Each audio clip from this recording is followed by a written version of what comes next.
En este video se describirá cómo se diseñan las instalaciones eléctricas para pozos de agua y al mismo tiempo cómo en Domus Ingeniería se revisa este diseño en cada uno de los servicios de inspección tipo UVIE acorde a la NOM 001C de 2012.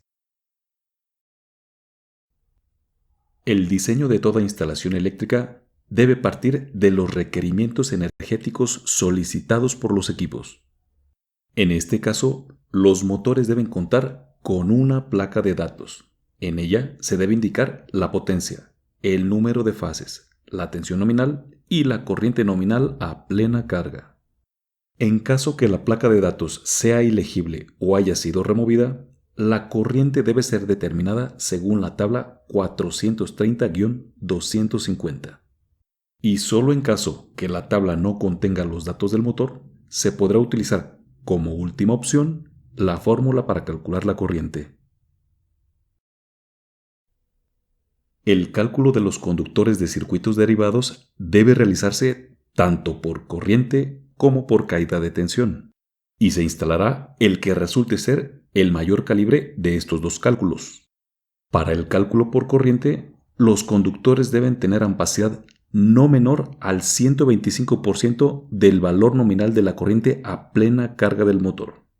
Una vez obtenida la ampacidad mínima requerida, debe utilizarse la tabla 310-15B16, donde en la columna del tipo de conductor utilizado se buscará la ampacidad igual o inmediata superior al valor de la corriente que requiere el equipo. Una vez encontrado el valor, las primeras columnas indicarán el calibre mínimo que debe tener el conductor.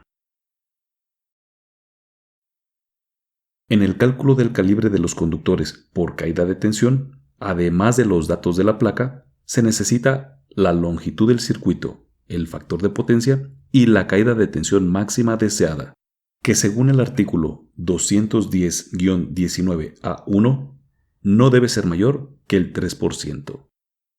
Es importante mencionar que el voltaje utilizado para el cálculo de la caída de tensión no debe utilizarse la tensión de los equipos, sino la tensión de la fuente de suministro. Para el cálculo se puede utilizar alguna de las aplicaciones disponibles. Y de los dos valores calculados, se debe utilizar el de mayor calibre o el tamaño comercial inmediato superior.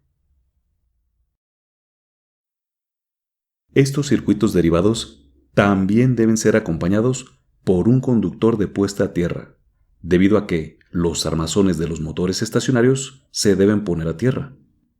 Cuando una bomba sumergible se usa con ADM metálico, este ADM del pozo se debe conectar al conductor de puesta a tierra de equipos del circuito de la bomba.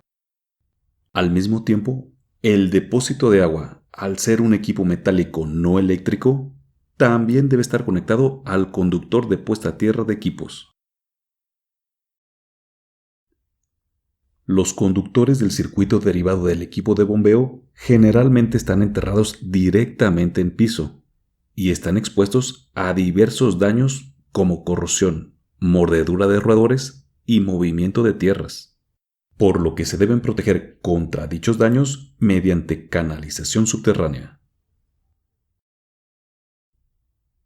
Los cables, tubos conduit y otras canalizaciones directamente enterradas se deben instalar de modo que cumplan los requisitos de profundidad mínima de la tabla 300-5. Al mismo tiempo, los conductores que están enterrados 45 centímetros o más por debajo del nivel del terreno deben tener identificada su ubicación por medio de una cinta de aviso colocada en la zanja cuando menos 30 centímetros por encima de la instalación subterránea.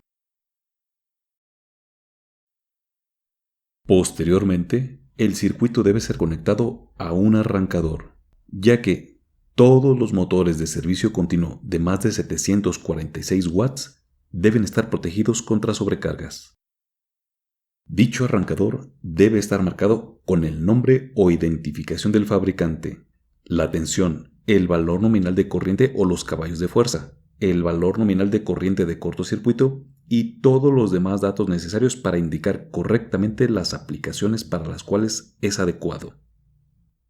Al mismo tiempo, Cada arrancador debe tener la capacidad para arrancar y parar el motor que controla y de interrumpir la corriente de rotor bloqueado del motor. También se debe proporcionar protección contra sobrecorriente en cada conductor de fase del circuito, y la protección debe estar ubicada en el punto en el que los conductores reciben su alimentación. Se debe emplear un dispositivo de protección con valor nominal o un ajuste que no excede el valor calculado de acuerdo con los valores dados en la tabla 430-52. El valor obtenido es el valor máximo que debería tener la protección contra sobrecorriente, por lo que el valor a elegir debe ser un valor comercial entre la corriente nominal y este límite máximo. Una vez obtenido el valor de la protección contra sobrecorriente, mediante la tabla 250-122, se establecerá el calibre mínimo del conductor de puesta a tierra para circuitos derivados. Y los dispositivos de sobrecorriente se deben proteger contra daño físico en envolventes, gabinetes o tableros.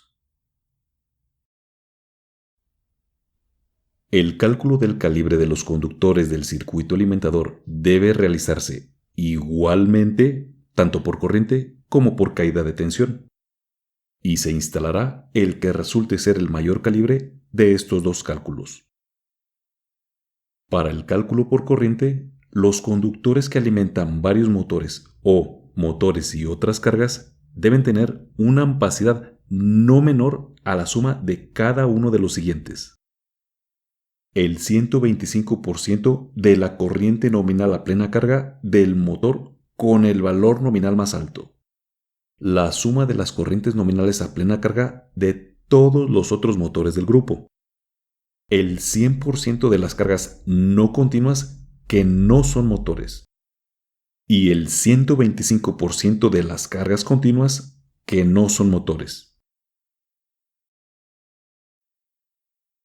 La suma de todas estas corrientes es la ampacidad mínima requerida para el circuito alimentador, y el calibre debe determinarse utilizando otra vez la tabla 310-15B16, donde en la columna del tipo de conductor utilizado se buscará la ampacidad igual o inmediata superior al valor de la ampacidad requerida, y una vez encontrado el valor, las primeras columnas indicarán el calibre mínimo que deben tener los conductores por ampacidad.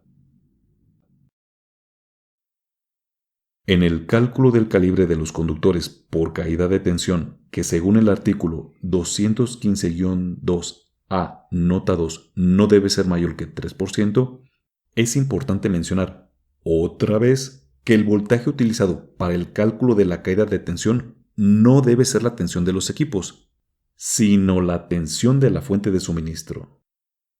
Para realizar el cálculo se puede utilizar alguna de las aplicaciones disponibles. Y de los dos valores calculados, se debe utilizar el de mayor calibre o el tamaño comercial inmediato superior. Los circuitos alimentadores también deben estar protegidos contra sobrecorriente, y la capacidad nominal del dispositivo de protección contra sobrecorriente no debe ser menor a la carga no continua más el 125% de la carga continua.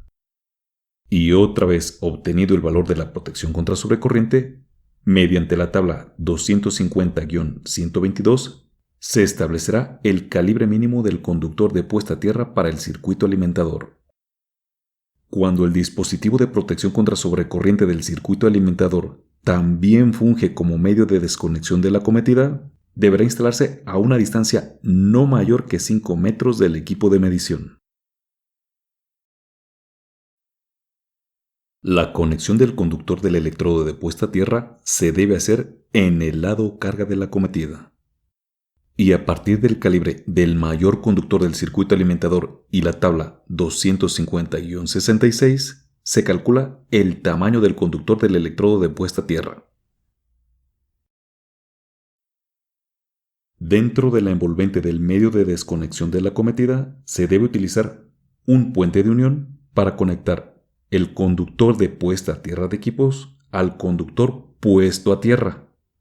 Y a partir del calibre del mayor conductor del circuito alimentador y la tabla 250-66, también se calcula el tamaño del puente de unión. El electrodo de puesta a tierra debe ser instalado dentro de la propiedad privada para evitar daño físico o robo. Independientemente de este electrodo, el suministrador podrá pedir la instalación de otro electrodo exclusivo para su equipo de medición. Y cada electrodo debe estar separado por al menos 1.80 metros de cualquier otro electrodo. Todos los electrodos de puesta a tierra que estén presentes se deben unir entre sí para formar el sistema de electrodos de puesta a tierra. El calibre del conductor debe ser elegido con el mismo criterio que el conductor del electrodo de puesta a tierra y, en ningún caso, el valor de la resistencia a tierra del sistema de electrodos de puesta a tierra puede ser mayor que 25 ohms. Las canalizaciones de la acometida deben estar equipadas con una mufa en el punto de transición de la acometida aérea. Los conductores de la acometida aérea deben tener bucles de goteo antes de entrar en los tubos, y la altura mínima para la acometida es la establecida en el artículo 230-24 y artículo 230-26. La capacidad del transformador se calculará sumando las cargas instaladas, y dividiendo este valor entre el factor de potencia estimado se obtiene la capacidad mínima que debe tener el transformador, a partir del cual se elegirá el valor comercial inmediato superior. Todos los transformadores deben tener una placa de características en la que conste el nombre del fabricante, el valor nominal en kilovoltamperes, la frecuencia, la tensión del primario y del secundario, la impedancia para los transformadores de 25 kilovoltamperes en adelante, las distancias necesarias para los transformadores con aberturas de ventilación y la cantidad y el tipo de líquido de aislamiento cuando se use. Las partes metálicas expuestas no portadoras de corriente de las instalaciones de transformadores, incluidas las cercas, barreras, protecciones, etc., también deben ponerse a tierra y unirse. Las protecciones contra sobrecorriente del transformador se calculan con las corrientes nominales y la tabla 450-3A.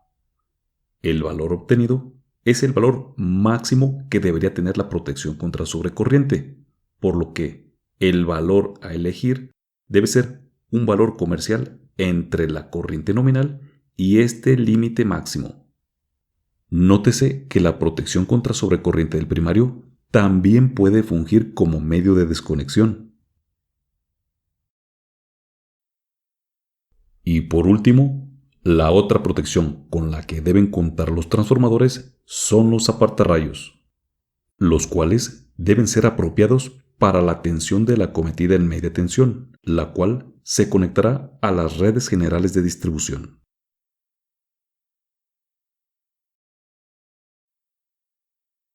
Domus Ingeniería, promoviendo la cultura eléctrica. Si deseas conocer más información, visita nuestra página web y redes sociales.